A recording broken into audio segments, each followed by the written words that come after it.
और एक बड़ी खबर आपको बता रहे हैं, मिडिल ईस्ट पर अमेरिका पर जो जानकारी मिल रही है कि अमेरिका ने अपने सैनिकों की तादाद और ज्यादा बढ़ा दी है इन देशों में। 50,000 सैनिकों को डिप्लॉय करने की बात सामने आ रही है और कहा यह भी जा रहा है कि किसी वक्त ग्राउंड ऑपरेशन अमेरिका शुरू कर सकता है। 10,000 और सैनिकों को भेजने की तैयारी है।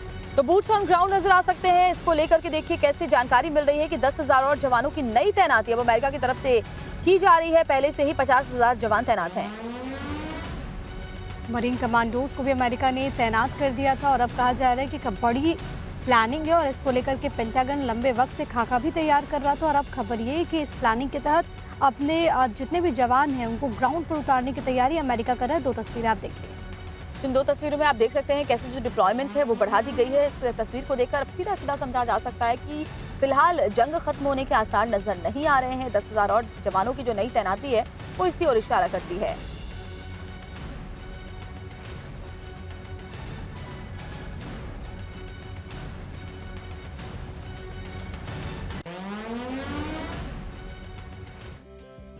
देखिए, जंग का 30वां दिन पूरा हो चुका है। जंग को 1 महीने आप देखेंगे कि बीत गया है, लेकिन सबसे बड़ी बात है कि 2 ताकतवर मुल्क अमेरिका और इजराइल को जिस तरीके से ईरान ने जवाब दिया है वो पूरी दुनिया को चौंका रहा है।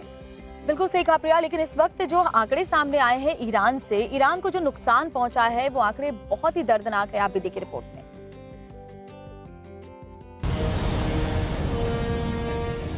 ईरान के खिलाफ अमेरिका इजराइल की जंग भीषण हो चुकी है। इस जंग को 1 महीना हो चुका है, लेकिन ईरान के तेवर कम होने का नाम ही नहीं ले रहे।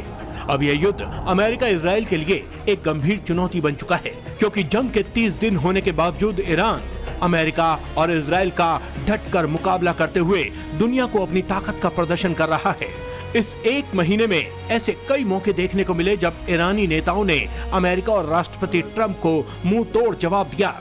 क्या खोया और क्या पाया की बहस के बीच तेहरान दुनिया को दिखाने में कामयाब रहा कि ईरान ने अमेरिका को कई दफा बैकफुट पर जाने को मजबूर कर दिया। ईरान ने अमेरिका की बात ना मानकर अब चीन और रूस की महत्वाकांक्षाओं को भी बढ़ा दिया है। खास बात यह है कि ईरान ने न सिर्फ अमेरिका और इजराइल की सेना को निशाना बनाया, बल्कि उनके मिडिल ईस्ट में मौजूद मिलिट्री बेसों को भी भारी भरकम नुकसान पहुंचाने में सफलता पाई है। इसके अलावा ईरान ने उन खाड़ी देशों को भी बड़ा सबक सिखाया जो किसी न किसी तरह से अमेरिका की मदद कर रहे थे। हालांकि इस युद्ध की भारी कीमत ईरान को भी चुकानी पड़ रही है,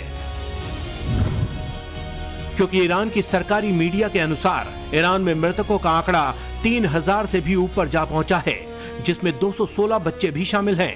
वहीं घायलों की संख्या 28,000 से भी ज्यादा बताई गई है, जिसमें 1,767 बच्चे शामिल हैं। इसके अलावा कुल 336 स्वास्थ्य केंद्र और इमरजेंसी सेंटर भी तबाह हो चुके हैं। साथ ही इन हमलों से बेघर हुए लोगों की संख्या 32 लाख से ऊपर पहुंच चुकी है। हालांकि ईरान के स्वास्थ्य मंत्रालय का यह आंकड़ा और भी ज्यादा बड़ा हो सकता है, क्योंकि युद्ध लगातार जारी है और मृतकों और घायलों की सटीक गणना करना आसान नहीं है।